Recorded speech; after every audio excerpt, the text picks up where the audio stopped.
on the random. Yo, what up, y'all? This is Vegas of Hip Hop Now Podcast, and this ain't about hip hop. It's all about boxing. Boom! Oh my goodness! So I'm a big boxing fan. Some of y'all know that, some of y'all don't. You know what I'm saying? I try to watch all the fights when they happen, you know, at least the ones I'm really interested in. But definitely, probably my first love is heavyweight boxing. You know what I'm saying? I've been a fan since back in the days. You know what I'm saying? Mike Tyson was my favorite boxer. You know what I'm saying? You got to understand, I was a kid, and this dude was getting in the ring, devastating people. Not only, in my case, I felt like, you know, he represented hip-hop. You know what I'm saying? He was younger. You know, at one point, he even had a flat top. And all the dudes he was knocking out was like from a whole nother generation. You know what I'm saying? Like an old generation with the thick mustache, you know, the one thick mustache and all of that. So I felt like, you know, my generation was planting their flag and saying, okay, that old style is over. And one of the things I liked the most about Mike Tyson was it wasn't just that he was winning and that he was ferocious, but it was the fact that, he cleaned out the heavyweight division. And that's a thing in boxing in general that doesn't typically happen anymore. Like, you don't get many boxers or champions that unify all the titles, aka clean out the division. To me, that's always been a high level of respect that I have for certain boxers that do that, because, you know, you got to look at the landscape. You know, you got all these champions, you know, people, some of them undefeated, some of them great, some of them dangerous. And one guy comes in there and just takes all the belts from everybody and becomes undisputed champion. Which kind of brings me to today, right? Deontay Wilder, to me, he's the undisputed champion, if you ask me. But boxing is so full of politics right now, it's terrible. I only say Deontay Wilder's the undisputed champion, even though he doesn't have all the belts. It's because I think he is the most willing to fight all of the champions. I believe him when he says it. Whereas with Anthony Joshua, I think Anthony Joshua wants to fight. First, he got to get past Ruiz. But I believe, you know, his handlers want to do the politics of boxing and make it a big deal and get the most money out of it before Deontay Wilder puts him to sleep, which is going to happen. And it's the same thing with Tyson Fury. Tyson Fury beat Vladimir Klitschko, so he was the champion, and then he had some troubles. So now he's still, even though he doesn't have the belts anymore because he had left boxing, he's still recognized as the lineal champion because he was the one that beat the undisputed champion at the time, Vladimir Klitschko, when he had all the belts. But I can mention Anthony Joshua, but he just got knocked out by Ruiz not too long ago. So in their rematch, does Ruiz knock him out again? And now, you know, somebody got to make that fight. It's just one of those things that just kind of drives me nuts about boxing. I don't believe that Ruiz wouldn't want to fight Tyson Fury or Deontay Wilder if he beats Joshua again. Something about him tells me he doesn't care. He's just going to fight whoever's next. But let's talk about Deontay Wilder, right?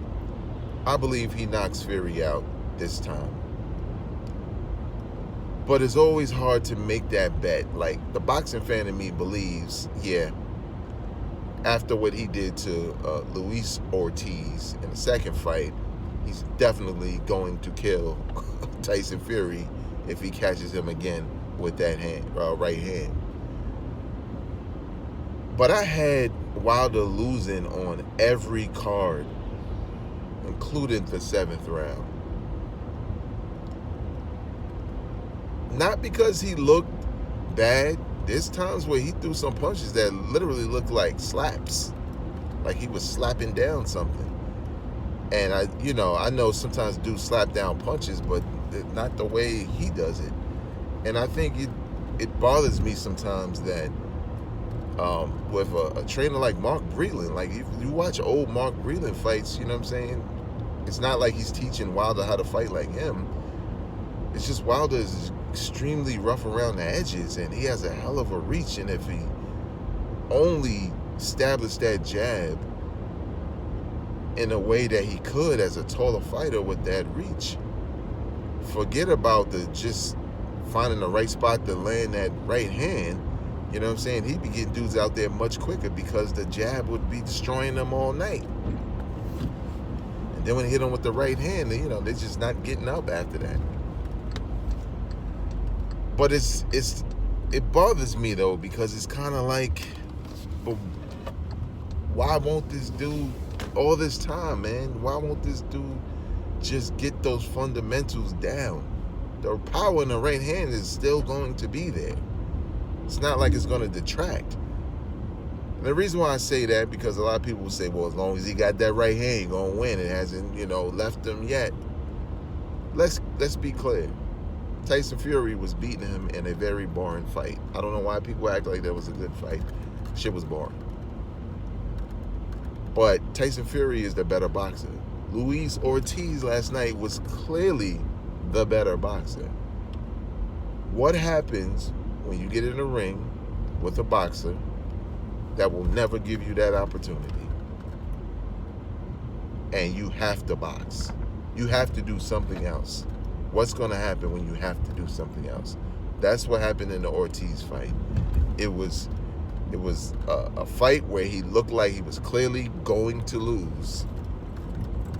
And then he got a punch in. What happens when you got to do that? I can't say, I don't know who could take that punch at this point, because Ortiz can take a punch, and man, he got blasted. But what happens when that guy does come around? The guy who can take the punch, or who can slip the punch all night. A guy who knows that you're not going to outbox him, so all he got to do is outbox you and be very good or excellent defensively. What happens then? And that's why I kind of feel like I like the fact that Wilder is just blasting, somebody who other dudes don't want to fight with one right hand that looks like it just took his soul from him. But what happens when you can't land it and you're waiting? Sure, you waited for 7 rounds looking for it, but you were clearly losing. So I don't know, man. Like, obviously, as a boxing fan, as a fan of heavyweight boxing, sure, I'm completely excited when a dude knocks somebody out like that. I mean, that's what you want to see. But when I see a dude who really can't get off because he don't really have the skill, fundamentally, sometimes it bothers me, because it's like, man, we get a fight where he's sitting there waiting for round after round after round after round after round. He's clearly losing. He's not doing anything else. And he may start throwing them wild punches. And it's like, all he's going to be known as is, having that right hand. But I love the way, Wilder is, how he gave Luis a second chance, knowing he's a dangerous fighter, that even though cats may say, well, he's older, but, Joshua wasn't trying to fight him. I mean, Tyson Fury fought 2 completely unknown bums. He could have fought Ortiz, but he didn't want that smoke. Wilder was hurt in the first fight. Luis was clearly the better boxer. I was there. He was clearly the better boxer here. Wilder took both fights, neutralized him both times. This time was way more devastating because it was one punch. The first fight, it was one punch that dazed Ortiz, and then several punches after that took him down. This was one punch, gone. Clearly gone. The referee was on point. He was like, man, I don't know if this dude dead or not, but because I would have stopped it the way Ortiz looked in the beginning. But I said all that to say this. I like Wilder. I just wish he just added a little bit more fundamentals. If you're a fan of boxing, I think the the first fight, that's when Wilder showed me that he could box. if he really set his mind to it, because he boxed excellently in that fight. So he is capable of doing it.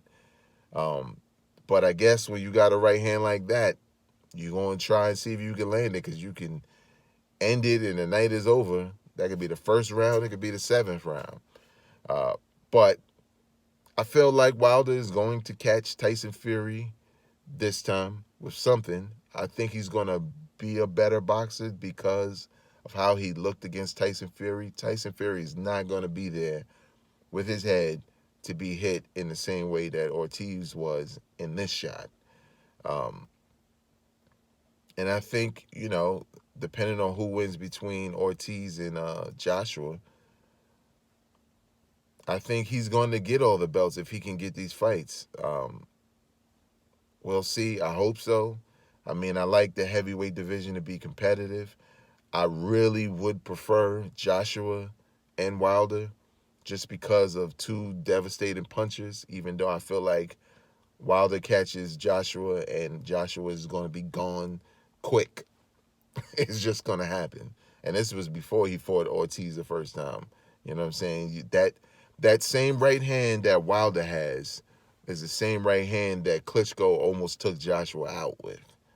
So imagine Wilder landing it. And that's the punch he has. So that's it for Boxing Talk from me. Vegas of Hip Hop Now podcast. Just felt like I needed to do one of these, try to vent or whatever. But what do you think? What do you think about Wilder as a boxer, his place in boxing history, this fight with Ortiz, and what do you think about the upcoming fights in the heavyweight division as a whole? Leave your comments in the comment section below. Peace. Drop it on the random.